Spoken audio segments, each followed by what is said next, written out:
Shalom, selamat pagi, selamat datang di Renungan Harian Toraya Selasa 7 Januari 2025. Sebelum masuk di Renungan Harian Toraya, mari kita berdoa. Bapa, dalam nama Tuhan Yesus, kami akan baca firman-Mu, biarlah firman-Mu ini tetap tinggal di hati kami dan kami lakukan setiap hari dalam nama Tuhan Yesus. Haleluya, amin. Pembacaan terdapat pada Daniel 2 ayat 1 sampai 19.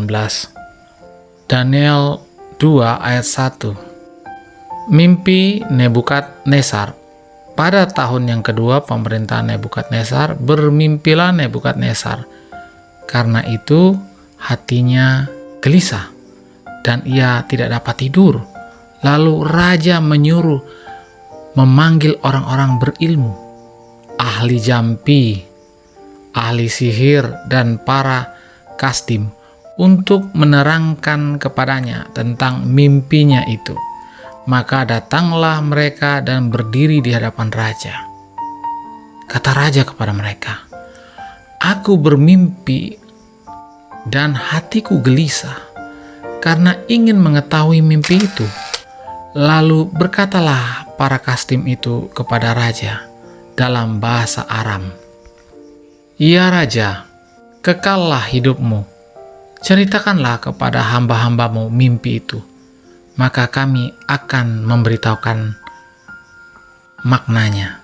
Tetapi raja menjawab para kasdim itu, "Aku telah mengambil keputusan, yakni jika kamu tidak memberitahukan kepadaku mimpi itu dengan maknanya, maka kamu akan dipenggal-penggal dan rumah-rumahmu akan dirobohkan menjadi timbunan puing. Tetapi jika kamu dapat memberitahukan mimpi itu dengan maknanya, maka kamu akan menerima hadiah, pemberian-pemberian, dan kehormatan yang besar daripadaku. Oleh sebab itu, beritahukanlah kepadaku mimpi itu dengan maknanya." Mereka menjawab pula, "Silakan tuanku raja, menceritakan mimpi itu kepada hamba-hambamu ini, maka kami akan memberitahukan maknanya." Jawab raja, "Aku tahu benar-benar bahwa kamu mencoba mengulur-ngulur waktu, karena kamu melihat bahwa aku telah mengambil keputusan, yakni jika kamu tidak dapat memberitahukan kepadaku mimpi itu, maka kamu akan kena hukuman yang sama. Dan aku tahu bahwa kamu telah bermufakat untuk mengatakan kepadaku hal-hal yang bohong dan busuk sampai keadaan berubah. Oleh sebab itu, ceritakanlah kepadaku mimpi itu supaya aku tahu bahwa kamu dapat memberitahukan maknanya juga kepadaku."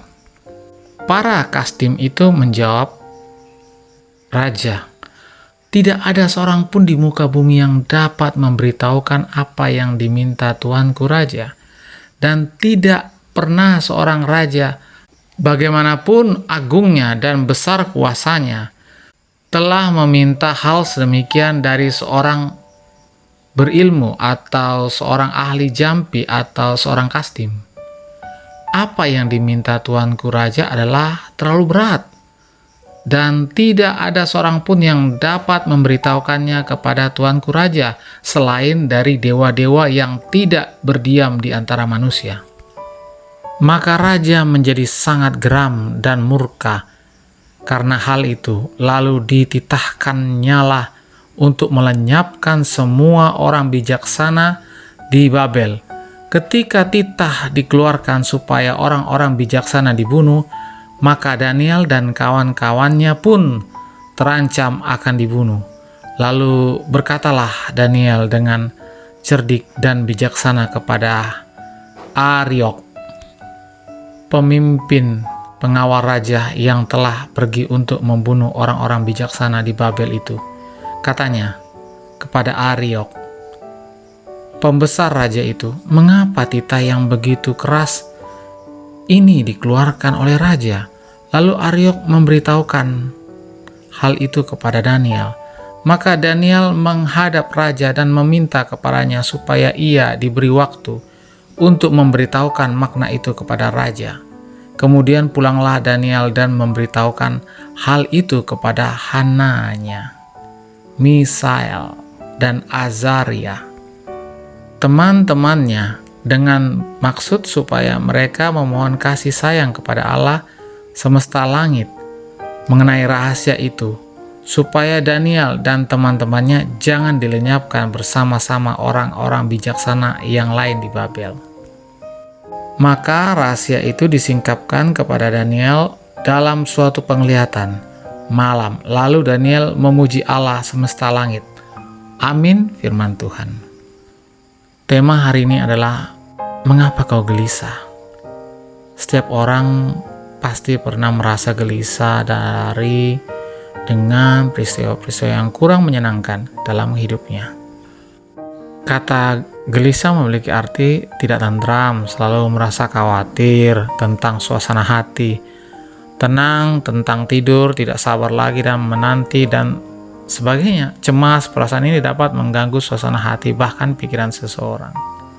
Dalam bacaan saat ini dikisahkan bahwa Nebukadnezar mengalami kegelisahan karena mimpi yang dialaminya. Ayat 1. Perasaan gelisah ini membuat Nebukadnezar tidak tentram, lalu merasa khawatir dan tidak tenang. Ia memanggil orang-orang berilmu, ahli jampi, ahli sihir, dan para kasdim untuk mengartikan mimpinya. Sayangnya tidak seorang pun yang dapat menerangkan mimpinya. Akibatnya Nebukadnezar menjadi murka dan berminat melenyapkan semua orang bijaksana di Babel. Kisah ini memperlihatkan betapa gelisahnya karena mimpinya tidak dapat ia atasi karena ia tidak berbicara kepada Tuhan. Sebaliknya, ia mengandalkan kekuatan manusia. Setiap yang berbeda diperlihatkan oleh Daniel. Sekalipun ia bersama-sama dengan teman pun terancam akan dibunuh. Namun mereka tetap tenang dan tidak merasa gelisah dalam menghadapi situasi ini. Mereka memilih untuk menyerahkan persoalannya kepada Tuhan sambil memohon kasih sayangnya. Ayat yang ke-18. Daniel melibatkan Tuhan dalam ancaman atas hidupnya, dan Tuhan menyatakan belas kasihan dan memakai Daniel menerangkan mimpi Nebukadnezar. Secara luar biasa Daniel dan teman-temannya, bahkan seluruh orang bijaksana, tidak dilenyapkan. Dalam ayat yang ke-48 disebutkan betapa raja menganugerahkan Daniel banyak pemberian yang besar dan menjadikan dia penguasa atas seluruh wilayah Babel dan juga penguasa atas semua orang bijaksana di Babel. Acap kali persoalan, tantangan, dan masalah membuat hidup seorang percaya menjadi gelisah.